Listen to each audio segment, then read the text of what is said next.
ಸಹೋದ್ಯೋಗಿ ಮಿತ್ರರೇ, ವೇದಿಕೆಯ ಮುಂಭಾಗದಲ್ಲಿರುವಂಥ ನನ್ನ ಎಲ್ಲ ವೃತ್ತಿ ಬಾಂಧವರೇ, ನಾನು ಬೆಳಗಿನ ಗೋಷ್ಠಿಯಲ್ಲಿ ಮಾತಾಡಬೇಕಿತ್ತು. ಆದರೆ ಸಮಯದ ಅಭಾವದಿಂದ ಸುಮಾರು 3.5 ಗಂಟೆ ತಡವಾಗಿ ಕಾರ್ಯಕ್ರಮ ಶುರುವಾಗಿದ್ದರಿಂದ ನಾನು ಮಾತಾಡಲಿಕ್ಕೆ ಹೋಗಲಿಲ್ಲ.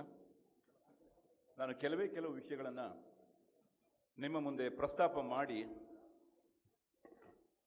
ವಿರಮಿಸಬಹುದು ಅಂತೇಳಿ ಅಂದ್ಕೊಂಡಿದ್ದೇನೆ. ಮೊದಲನೇದಾಗಿ ಗಾಂಧಿ, ಅಂಬೇಡ್ಕರ್ ಹಾಗೂ ಪತ್ರಿಕೋದ್ಯಮ. ನಮಗೆಲ್ಲರಿಗೂ ಕೂಡ ಚೆನ್ನಾಗಿ ಗೊತ್ತಿದೆ, ಗಾಂಧಿ ಮತ್ತು ಅಂಬೇಡ್ಕರ್ ಮೂಲತಃ ಪತ್ರಕರ್ತರಾಗಿದ್ದರು. ಪತ್ರಕರ್ತರಾಗಿಯೇ ಸ್ವಾತಂತ್ರ್ಯ ಚಳವಳಿಯಲ್ಲಿ ತಮ್ಮನ್ನು ಗುರುತಿಸಿಕೊಂಡಿದ್ದರು.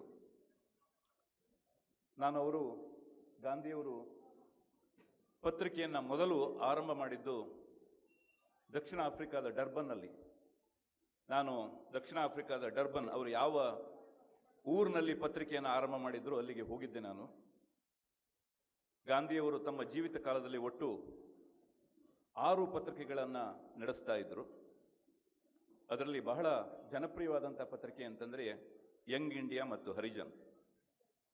ತಮಾಷೆ ಏನಂತಂದರೆ, ಈ 6 ಪತ್ರಿಕೆಗಳು ಅದರ ಸರ್ಕ್ಯುಲೇಷನನ್ನು ಸೇರಿಸಿದರೆ, ಈ 6 ಪತ್ರಿಕೆಗಳ ಸರ್ಕ್ಯುಲೇಷನ್ನ ಸೇರಿಸಿದರೆ ಅದು 10,000ಕ್ಕಿಂತ ಜಾಸ್ತಿ ಇರಲಿಲ್ಲ ಅಂತ ಆಗಿನ ಕಾಲದಲ್ಲಿ. ಆದರೆ ಗಾಂಧೀಜಿಯವರು ಬರೆದರೆ ಇಡೀ ದೇಶ ಅದನ್ನು ಓದ್ತಾ ಇತ್ತು. ಗಾಂಧೀಜಿಯವರು ಏನು ಬರೆದ್ರು ಅನ್ನುವಂಥದ್ದನ್ನು ಇಡೀ ದೇಶಕ್ಕೆ ಗೊತ್ತಾಗ್ತಾ ಇತ್ತು. ಬಹುಶಃ ಅವರ ಆಗಿನ ಈ ಸರ್ಕ್ಯುಲೇಷನ್ ಬಹುಶಃ ಈಗ ಬಹಳ ಚೆನ್ನಾಗಿ ಅನ್ವಯ ಆಗತ್ತೆ ಅಂತೇಳಿ ನಾನು ಅಂದ್ಕೊಂಡಿದ್ದೇನೆ. ಅಂದರೆ ಒಂದು ಪತ್ರಿಕೆಯ ಜನಪ್ರಿಯತೆಗೆ ಮತ್ತು ಅಸ್ತಿತ್ವಕ್ಕೆ ಸರ್ಕ್ಯುಲೇಷನ್ ಇಂಪಾರ್ಟೆಂಟ್ ಅಲ್ಲ ಅನ್ನುವಂಥದ್ದನ್ನು ಗಾಂಧೀಜಿಯವರು ಬಹಳ ಹಿಂದೆನೇ ಅದನ್ನು ತೋರಿಸ್ಕೊಟ್ರು. ಹಾಗಿದ್ರೆ ಒಂದು ಪತ್ರಿಕೆಗೆ ಯಾವುದು ಬಹಳ ಮುಖ್ಯ ಆಗತ್ತೆ ಅಂತಂದರೆ ಕ್ರೆಡಿಬಿಲಿಟಿ ಅನ್ನುವಂಥದ್ದು ಬಹಳ ಮುಖ್ಯ ಆಗತ್ತೆ, ವಿಶ್ವಾಸಾರ್ಹತೆ ಅನ್ನುವಂಥದ್ದು ಮುಖ್ಯ ಆಗತ್ತೆ. ಗಾಂಧೀಜಿಯವರು ಅದನ್ನು ಮಾಡಿ ತೋರಿಸಿದರು. ಹಾಗೆ ಅಂಬೇಡ್ಕರ್ ಅವರು ಆರಂಭ ಮಾಡಿದಂಥ ಪತ್ರಿಕೆ ನಿಮಗೆ ನಾಗ್ಪುರದಲ್ಲಿ, ನಾನು ಆ ಒಂದು ಕಚೇರಿಗೂ ಕೂಡ ಹೋಗಿದ್ದೆ. ಅಂಬೇಡ್ಕರ್ ಅವರು ಯಾವ ಜಾಗದಲ್ಲಿ ಪತ್ರಿಕೆಯನ್ನು ಆರಂಭ ಮಾಡಿದ್ರು ಆ ಜಾಗದಲ್ಲಿ ಅಂಬೇಡ್ಕರ್ ಅವರು ಕೂಡ ನಮ್ಮ ಮುಂದೆ ವಿಶ್ವಾಸಾರ್ಹತೆಯ ಒಂದು ಪಾಠವನ್ನು ಬೋಧಿಸಿ ಹೋದಂತಹ ಒಬ್ಬ ಪತ್ರಕರ್ತರು.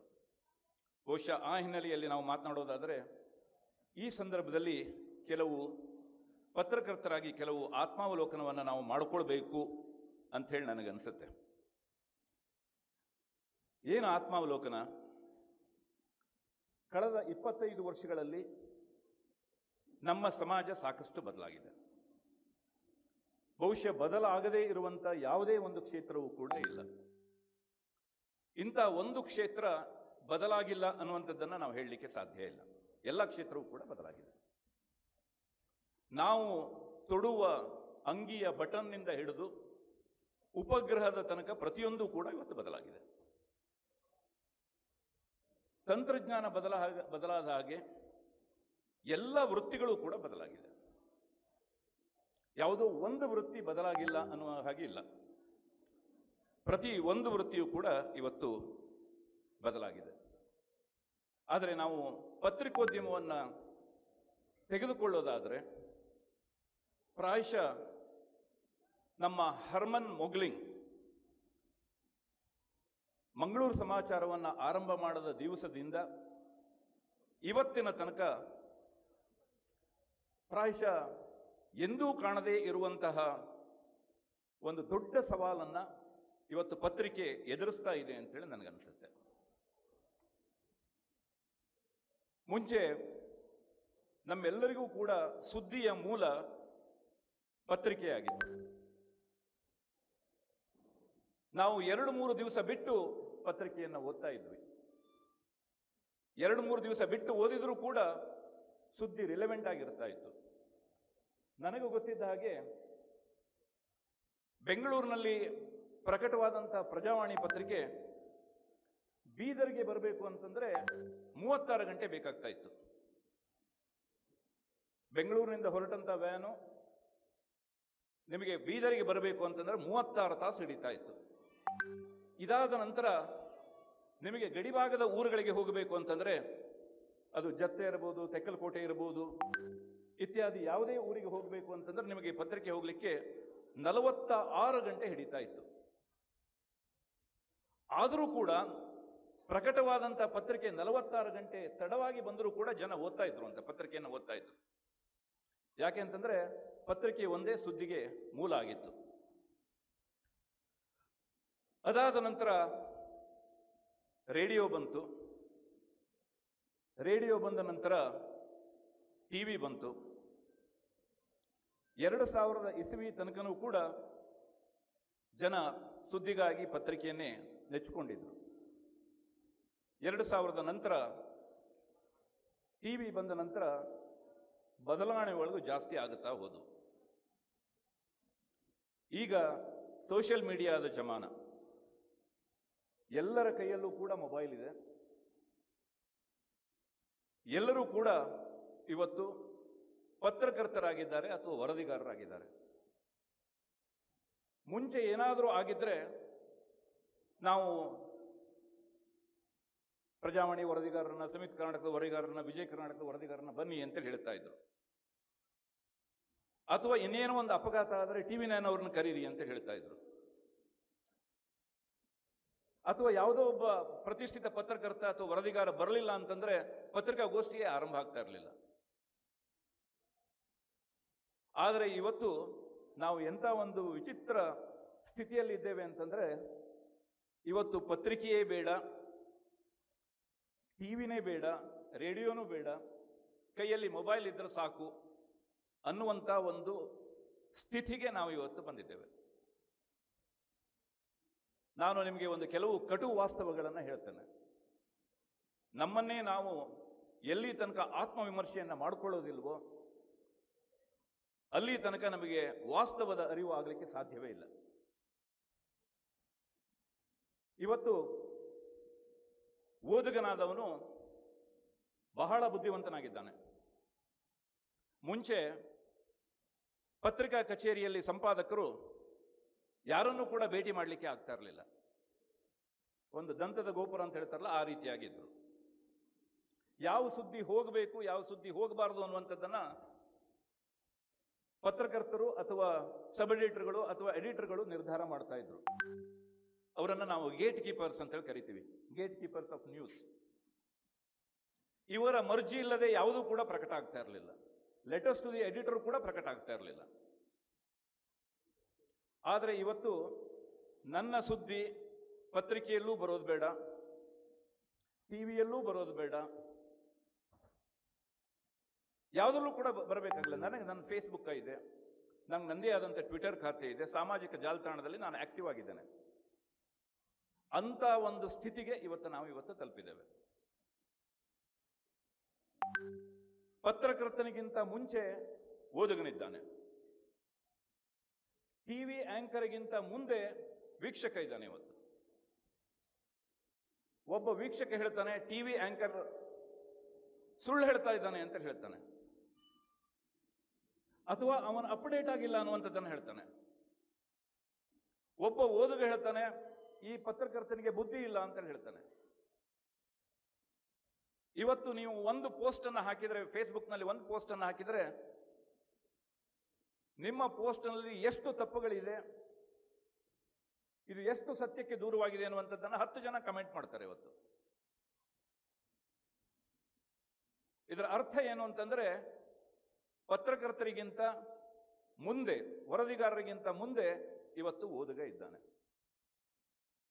ನಾವು ಇವತ್ತು ಅಂಥವರ ಜೊತೆಗೆ ಪೈಪೋಟಿ ನಡೆಸಬೇಕಾದಂಥ ಒಂದು ಬಹಳ ದೊಡ್ಡ ಒಂದು ಸವಾಲು ನಮ್ಮ ಮುಂದೆ ಇದೆ. ಡೆಮೊಕ್ರಟೈಸೇಷನ್ ಆಫ್ ನ್ಯೂಸ್. ನಿಮಗೆ ಸುದ್ದಿಯಲ್ಲಿ ಒಂದು ಪ್ರಜಾಪ್ರಭುತ್ವೀಕರಣ ಆಗಿದೆ. ನಾನು ಇವತ್ತು ಬೀದರ್ದಲ್ಲಿ ಕುಳಿತುಕೊಂಡು ಯಾವ ಸುದ್ದಿಯನ್ನು ನೋಡ್ತೀನೋ ಅದೇ ಸುದ್ದಿಯನ್ನ ಅಮೆರಿಕದ ಅಧ್ಯಕ್ಷನೂ ಕೂಡ ಇವತ್ತು ನೋಡ್ತಾನೆ. ಏಕಕಾಲದಲ್ಲಿ ಇಬ್ಬರು ಕೂಡ ಒಟ್ಟಿಗೆ ನೋಡ್ತೇವೆ. ನನಗೆ ಸಿಗುವಂತ ಎಲ್ಲ ಮಾಹಿತಿಗಳು ಅಥವಾ ಅವನಿಗೆ ಸಿಗುವಂತ ಎಲ್ಲ ಮಾಹಿತಿಗಳು ನನಗೂ ಕೂಡ ಸಿಗ್ತಾ ಇದೆ. ಹಳ್ಳಿಯ ಕಟ್ಟಕಡೆಯ ಮನುಷ್ಯನಿಗೂ ಕೂಡ ಇವತ್ತು ಸುದ್ದಿ ಸಿಗ್ತಾ ಇದೆ. ಇದರ ಜೊತೆಗೆ ನಿಮಗೆ ಚಾಟ್ ಜಿಪಿಟಿ ಅಥವಾ ಜೆಮಿನಿ ಅನ್ನುವಂಥದ್ದು ಬಂದಿದೆ. ಎಷ್ಟರ ಮಟ್ಟಿಗೆ ಬಂದಿದೆ ಅಂತಂದ್ರೆ, ಬೀದರ್ದಲ್ಲಿ ನಡೀತಾ ಇರುವಂತಹ 40ನೇ ಪತ್ರಕರ್ತರ ಸಮ್ಮೇಳನವನ್ನ 350 ಪದಗಳಲ್ಲಿ ಬರೆಯಿರಿ ಅಂತೇಳಿ ನಾನು ಚಾಟ್ ಜಿಪಿಟಿಗೆ ಹೇಳಿದ್ರೆ, ಇಲ್ಲಿರುವಂಥ ಎಲ್ಲ ಪತ್ರಕರ್ತರಿಗಿಂತ ಚಂದವಾಗಿ ನನಗೆ 350 ಶಬ್ದಗಳಲ್ಲಿ ಕ್ಷಣ ಮಾತ್ರದಲ್ಲಿ ನಿಮ್ಮ ಮೊಬೈಲ್ ಪರದೆಯ ಮೇಲೆ ಬರುತ್ತೆ ಇವತ್ತು. ಹಾಗಿದ್ರೆ ಇವತ್ತು ಪತ್ರಕರ್ತರಿಗೆ ಇವತ್ತು ಯಾವ ಪಾತ್ರ ಇದೆ, ಪತ್ರಕರ್ತರ ಪಾತ್ರ ಏನು, ಅವರ ರೋಲ್ ಏನು, ಅವರ ಸ್ಥಾನಮಾನವೇನು, ಅವನು ಎಲ್ಲಿ ನಿಂತ್ಕೊಂಡಿದ್ದಾನೆ ಅಂತ ಇವತ್ತು ಪತ್ರಕರ್ತನಾದಂಥವನು.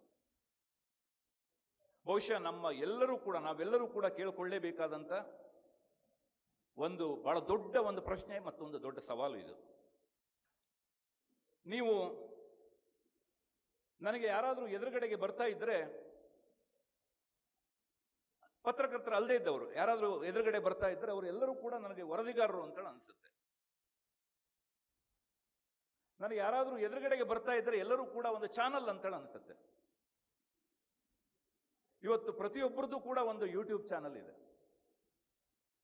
ನನಗೆ ಏನು ಹೇಳಬೇಕು ಅನ್ನುವಂಥದ್ದಕ್ಕೆ ವೇದಿಕೆಯಾಗಿ ಇವತ್ತು ಎಲ್ಲ ವ್ಯಕ್ತಿಗಳಿಗೂ ಕೂಡ ಇವತ್ತು ಸಾಮಾಜಿಕ ಜಾಲತಾಣ ಇದೆ. ಮುಂಚೆ ಆಗಿದ್ರೆ ನಿಮಗೆ ಪತ್ರಿಕಾಗೋಷ್ಠಿಯನ್ನು ಕರೆದು ಎಲ್ಲವನ್ನು ಕೂಡ ಹೇಳಬೇಕಾಗಿತ್ತು. ಇವತ್ತು ನಾನು ಏನು ಹೇಳಬೇಕು, ನಾನು ಯಾವ ಅಜೆಂಡಾವನ್ನು ಸೆಟ್ ಮಾಡಬೇಕು ಅನ್ನುವಂಥದ್ದನ್ನು ಬೆಳಿಗ್ಗೆ ಎದ್ದು 8 ಗಂಟೆಗೆ ನಾನು ಒಂದು ಟ್ವೀಟ್ ಮಾಡ್ತೇನೆ. ಆ ಟ್ವೀಟ್ ಮಾಡೋದ್ರ ಮೂಲಕ ನಾನು ಆ ದಿವಸದ ಇಡೀ ಚರ್ಚೆಯನ್ನ ನಾನು ನಿಯಂತ್ರಿಸ್ತೇನೆ. ಒಬ್ಬ ರಾಜಕಾರಣಿ ತಾನು ಏನು ಹೇಳಬೇಕು ಅಂತೇಳಿ ಅನ್ಕೊಂಡಿದ್ದಾನೋ ಅದನ್ನ ಫೇಸ್ಬುಕ್ ಲೈವ್ ನಲ್ಲಿ ಹೇಳ್ತಾನೆ, ಯೂಟ್ಯೂಬ್ ನಲ್ಲಿ ಹೇಳ್ತಾನೆ. ನಿಮಗೆ ಚೆನ್ನಾಗಿ ಗೊತ್ತಿರಲಿ, ನಮ್ಮ ದೇಶದ ಟಾಪ್ 25 ಯೂಟ್ಯೂಬರ್ಸ್ಗಳು ಏನಿದಾರಲ್ಲ, ಇವರು ಯಾರೂ ಕೂಡ ಪತ್ರಕರ್ತರಲ್ಲ. ನಿಮಗೆ ಗೊತ್ತಿರಬೇಕು ಅಂತ. ಟಾಪ್ 25 ಯೂಟ್ಯೂಬರ್ಸ್ ಯಾರೂ ಕೂಡ ಪತ್ರಕರ್ತರಲ್ಲ. ಟಾಪ್ 50 ಯೂಟ್ಯೂಬರ್ಸ್ ಯಾರೂ ಕೂಡ ಪತ್ರಕರ್ತರಲ್ಲ. ನಿಮಗೆ ಟಾಪ್ 100 ಅಲ್ಲಿ ಒಬ್ಬ ಪತ್ರಕರ್ತ ಸಿಗ್ತಾನೆ ಅಂತ ಯೂಟ್ಯೂಬರ್ನಲ್ಲಿ. ಅಂದರೆ ನಿಮಗೆ ಯೂಟ್ಯೂಬರ್ ಅಂತ ನಾನು ಹೇಳುವಂಥದ್ದು ಒಂದು ತಿಂಗಳಿಗೆ 10 ಮಿಲಿಯನ್ ವ್ಯೂಸ್ ಇರುವಂಥವರು, 10 ಮಿಲಿಯನ್ ವ್ಯೂಸ್ ಇರುವಂತಹ ಟಾಪ್ 100 ನಲ್ಲಿ ಕೇವಲ ಒಬ್ಬ ಪತ್ರಕರ್ತ ಇದ್ದಾನೆ. ಉಳಿದವರು ಎಲ್ಲರೂ ಕೂಡ ಪತ್ರಕರ್ತರಲ್ಲದೆ ಇದ್ದಂಥವರು. ಅಂದರೆ ಇವತ್ತು ಸಾಮಾಜಿಕ ಜಾಲತಾಣವನ್ನ ಆಳ್ತಾ ಇರುವಂಥವರು, ನಮ್ಮ ಅಭಿಪ್ರಾಯಗಳನ್ನು ರೂಪಿಸ್ತಾ ಇರುವಂಥವರು, ಹೊಸ ವಿಷಯಗಳನ್ನು ಹೇಳ್ತಾ ಇರುವಂಥವರು ಪತ್ರಕರ್ತರಲ್ಲ. ನಿಮಗೆ ಅತಿ ಹೆಚ್ಚು ಫೇಸ್ಬುಕ್ನಲ್ಲಿ ಫಾಲೋವರ್ಸ್ ಇರುವಂಥವರು ಇರುವಂತಹ ಮೊದಲ 25 ಜನ ಪತ್ರಕರ್ತರಲ್ಲ. ನಿಮಗೆ 4 ಜನ ಸಿಗ್ತಾರೆ ಟಾಪ್ 100 ಅಲ್ಲಿ ಫೇಸ್ಬುಕ್ನಲ್ಲಿರುವಂಥವರು. ಕನ್ನಡದಲ್ಲಿ ಯಾವ ಪತ್ರಕರ್ತನೂ ಕೂಡ ಟ್ವಿಟರ್ನಲ್ಲಿ 100K ಹೆಚ್ಚು ಫಾಲೋವರ್ಸ್ ಅನ್ನು ಯಾರೂ ಕೂಡ ಹೊಂದಿಲ್ಲ ಅಂತ. ಅದೇ 1 ಮಿಲಿಯನ್ಗಿಂತ ಜಾಸ್ತಿ ಫಾಲೋವರ್ಸ್ ಇರುವಂತಹ ಓದುಗ ಇದ್ದಾನೆ ಇವತ್ತು. ನಾವೆಲ್ಲರೂ ಕೂಡ ಕೇಳ್ಕೊಳ್ಳೋಣ, ನನಗೆ ಎಷ್ಟು ಜನ ಫಾಲೋವರ್ಸ್ ಇದ್ದಾರೆ ಟ್ವಿಟರ್ನಲ್ಲಿ ಅಂತ. ಯಾರ ಸಂಖ್ಯೆಯೂ ಕೂಡ 10,000, 15,000, 20,000 ದಾಟಿಲ್ಲ. ಆದರೆ ನಿಮಗೆ ಒಬ್ಬ ಸಾಮಾನ್ಯನಾದಂಥ ಒಬ್ಬ ವ್ಯಕ್ತಿ 10 ಮಿಲಿಯನ್, 2 ಮಿಲಿಯನ್, 100K, 200K ಫಾಲೋವರ್ಸ್ಗಳನ್ನು ಹೊಂದಿದ್ದಾನೆ. ಅಂದರೆ ಇವತ್ತು ಅಭಿಪ್ರಾಯನ ರೂಪಿಸ್ತಾ ಇರುವಂಥವರು, ಸಮಾಜವನ್ನು ಬದಲಿಸ್ತಾ ಇರುವಂಥವರು, ಸಮಾಜಕ್ಕೆ ಹೊಸ ವಿಚಾರಗಳನ್ನು ಹೇಳ್ತಾ ಇರುವಂಥವರು, ಇವರು ಯಾರೂ ಕೂಡ ಪತ್ರಕರ್ತರಲ್ಲ. ಪತ್ರಕರ್ತ ತನಗೆ ಗೊತ್ತಿಲ್ಲದ ಹಾಗೆ ಹಿಂದಕ್ಕೆ ಹೋಗ್ತಾ ಇದ್ದಾನೆ. ಹಿಂದಕ್ಕೆ ಹೋಗ್ತಾ ಇದ್ದಾನೆ. ಪತ್ರಕರ್ತ ಇವತ್ತು ಬರೆದಿದ್ದನ್ನ ಓದುವವರ ಸಂಖ್ಯೆ ಇವತ್ತು ಕಡಿಮೆ ಆಗ್ತಾ ಇದೆ. ಎಲ್ಲೋ ಒಂದು ಕಡೆಗೆ ನಾವು ಅಜ್ಞಾತವಾಸಕ್ಕೆ ಹೋಗ್ತಾ ಇದ್ದೇವೆ ಅಂತೇಳಿ ನಮಗನ್ಸತ್ತೆ ಅಂತ. ಎಲ್ಲರೂ ವೇಗದ ಹಿಂದೆ ಬಿದ್ದಿದ್ದಾರೆ.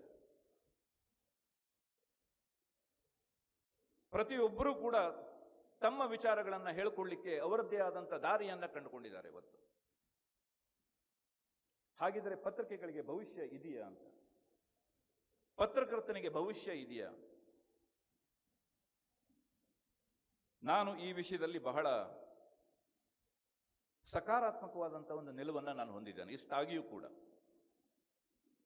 ಖಂಡಿತವಾಗಿಯೂ ಕೂಡ ಪತ್ರಿಕೆಗಳಿಗೆ, ಪತ್ರಕರ್ತನಿಗೆ ಯಾವತ್ತೂ ಕೂಡ ಒಂದು ಅಸ್ತಿತ್ವ ಅನ್ನುವಂಥದ್ದು ಇದ್ದೇ ಇದೆ.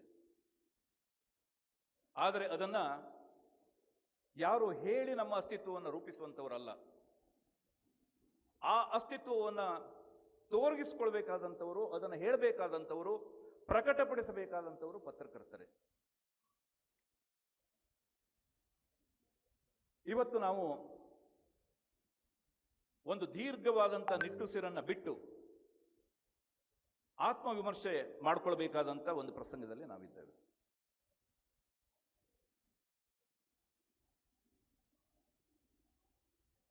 ನೀವು ಗಮನಿಸಿ, ಇವತ್ತು ಈ ಸಮ್ಮೇಳನದ ರಿಪೋರ್ಟ್ ಆಗದೇ ಇದ್ರೂ ಕೂಡ ನಾಳೆ ಜನರಿಗೆ ಈ ವಿಷಯ ಗೊತ್ತಾಗತ್ತೆ. ಈ ವಿಷಯ ಗೊತ್ತಾಗತ್ತೆ. ಇವತ್ತು ಕರ್ನಾಟಕದಲ್ಲಿ ನಿಮಗೆ ಆಶ್ಚರ್ಯ ಅನಿಸ್ಬೋದು, ಅತಿ ಹೆಚ್ಚು ಜನ ನೋಡುವಂತಹ ಒಂದು ಯೂಟ್ಯೂಬ್ ಚಾನಲ್ ಇದ್ರೆ ಮಂಗಳೂರಿನಲ್ಲಿ ಒಬ್ಬಳು ಮೀನನ್ನ ಮಾರಾಟ ಮಾಡ್ತಾಳೆ. ಸಾಯಂಕಾಲ 5 ಗಂಟೆಗೆ ಅವಳು ಮೀನನ್ನ ತಗೊಂಡು ಬಂದು ಮಾರುಕಟ್ಟೆಯಲ್ಲಿ ಇಡ್ತಾಳೆ. 5:30 ಹೊತ್ತಿಗೆ ಒಂದು ಲೈವ್ ಫೇಸ್ಬುಕ್ನಲ್ಲಿ ಲೈವ್ ಬರ್ತಾಳೆ. ಅದೇ ಕೂಡ ಯೂಟ್ಯೂಬ್ನಲ್ಲೂ ಕೂಡ ಬರುತ್ತೆ. ಕರೆಕ್ಟ್ ಅರ್ಧ ಗಂಟೆಯಲ್ಲಿ ಅವಳು ಹಿಡ್ಕೊಂಡು ಬಂದಂತಹ ಸುಮಾರು ಒಂದು 25-30 kg ಮೀನು ಮಾರಾಟ ಆಗ್ಬಿಡುತ್ತೆ. ಅವಳ ಯೂಟ್ಯೂಬ್ ಚಾನಲ್ ಫೇಸ್ಬುಕ್ ಅನ್ನ ನೋಡ್ಲಿಕ್ಕೆ ಅಂತ ಪ್ರತಿ ದಿವಸ ಕನಿಷ್ಠ 5ರಿಂದ 8 ಲಕ್ಷ ಜನ ಅದನ್ನ ನೋಡ್ತಾರೆ. ಅಮೆರಿಕದಲ್ಲಿದ್ದವರು ಕೂತ್ಕೊಂಡು ಅದನ್ನ ನೋಡ್ತಾರೆ. ಒಬ್ಬ ಪತ್ರಕರ್ತನಿಗೆ, ಒಬ್ಬ ಎಡಿಟರ್ಗೆ ಇಲ್ಲದೇ ಇರುವಷ್ಟು ವ್ಯೂವರ್ಶಿಪ್ ಆ ಲೇಡಿಗೆ ಇದೆ ಅಂತ ಗೊತ್ತು. ನನ್ನ ಆತ್ಮೀಯ ಸ್ನೇಹಿತರೆ, ನಮ್ಮ ವೃತ್ತಿಯನ್ನ ನಾವು ಅತ್ಯಂತ ಗಂಭೀರವಾಗಿ ಪರಾಮರ್ಶಿಸುವಂತ ಒಂದು ಕಾಲದಲ್ಲಿ ನಾವು ಇವತ್ತಿದ್ದೇವೆ. ಇವತ್ತು ಬಹುಶಃ ಹಾಗಂತೇಳಿ ಪತ್ರಕರ್ತರು ವೈಪೌಟ್ ಆಗ್ತಾರೆ ಅಂತೇಳಿ ನಾನು ಹೇಳಲ್ಲ. ಸಾಮಾಜಿಕ ಜಾಲತಾಣ ಅನ್ನುವಂಥದ್ದು ಒಂದು ಮೈಕ್ ಇದ್ದ ಹಾಗೆ ಅದು. ಆದರೆ ನಾವು ಅದಕ್ಕೆ ಧ್ವನಿ ಆಗಲೇಬೇಕು. ಇವತ್ತು ವೇಗ ಮತ್ತು ವಾಸ್ತವ, ವೇಗ ವರ್ಸಸ್ ವಾಸ್ತವದ ಮಧ್ಯದಲ್ಲಿ ನಾವು ಇವತ್ತಿದ್ದೇವೆ. ನಮಗೆ ಬೇಕಾಗಿರುವಂಥದ್ದು, ಎಲ್ಲರೂ ಕೂಡ ವೇಗದ ಹಿಂದೆ ಹೋದರೆ ರಿಯಲ್ ವಾಸ್ತವದ ಪತ್ರಕರ್ತನಾದಂಥವನು ವಾಸ್ತವದ ಹಿಂದೆ ಹೋಗಬೇಕಾಗಿರುವಂಥ ಅನಿವಾರ್ಯತೆ ಇದೆ. ಇವತ್ತು ಅನೇಕ ಪ್ರಶ್ನೆಗಳಿಗೆ ನನ್ನ ಹತ್ರ ಕೂಡ ಉತ್ತರ ಇಲ್ಲ. ಬಹುಶಃ ಕಾಲವೇ ಅದಕ್ಕೆ ಉತ್ತರವನ್ನು ಹೇಳಬೇಕು ಅಂತೇಳಿ ಅನ್ಸುತ್ತೆ. ಆದರೆ ನಾವು ಇಲ್ಲಿ ಹೇಳಬೇಕಾದಂಥ ಸಂಗತಿ ಏನು ಅಂತಂದ್ರೆ, ನಮಗೆ ನಾವು ಮನನ ಮಾಡ್ಕೊಳ್ಬೇಕಾದಂಥ ಸಂಗತಿ ಏನು ಅಂತಂದ್ರೆ, ನಮ್ಮ ಕ್ರೆಡಿಬಿಲಿಟಿಯನ್ನ ನಾವು ಪುನರ್ಸ್ಥಾಪನೆ ಮಾಡಿಕೊಳ್ಳುವಂಥದ್ದು. ಬಹುಶಃ ಪತ್ರಕರ್ತನಿಗೆ ಅದು ಯಾವತ್ತಿಗಿಂತ ಹೆಚ್ಚು ಇವತ್ತು ಕಾಡ್ತಾ ಇರುವಂಥ ಒಂದು ಪ್ರಶ್ನೆಯಾಗಿದೆ. ವಿಶ್ವಾಸಾರ್ಹತೆ. ಯಾವತ್ತು ನಾವು ಆ ವಿಶ್ವಾಸಾರ್ಹತೆಯನ್ನು ಕಳ್ಕೊಳ್ತೇವೋ, ಯಾವತ್ತು ನಮ್ಮ ಸುದ್ದಿಯನ್ನು ಓದದೇ ಇದ್ರೂ ನಡೆಯುತ್ತೆ ಅನ್ನುವಂಥ ಒಂದು ಭಾವನೆ ಓದುಗರಲ್ಲಿ ಬರುತ್ತೋ, ಬಹುಶಃ ಆ ದಿವಸ ನಾವು ಇದ್ದೂ ಕೂಡ ಪ್ರಯೋಜನ ಇಲ್ಲ. ನಾವು ಬ್ರೇಕಿಂಗ್ ನ್ಯೂಸ್ ಹಿಂದುಗಡೆಗೆ ಬೀಳುವುದರ ಬದಲು, ವೇಗದ ಹಿಂದೆ ಬೀಳುವುದರ ಬದಲು ಒಂದು ಹೊಸ ಪರಿಭಾಷೆಯನ್ನ, ಹೊಸ ಪತ್ರಿಕೋದ್ಯಮದ ಆಶಯವನ್ನ, ದಿಕ್ಕನ್ನ ಕಂಡುಕೊಳ್ಬೇಕಾದಂಥ ಒಂದು ಅಗತ್ಯ ಇದೆ ಅಂತ ಹೇಳಿ ನನಗನ್ಸುತ್ತೆ.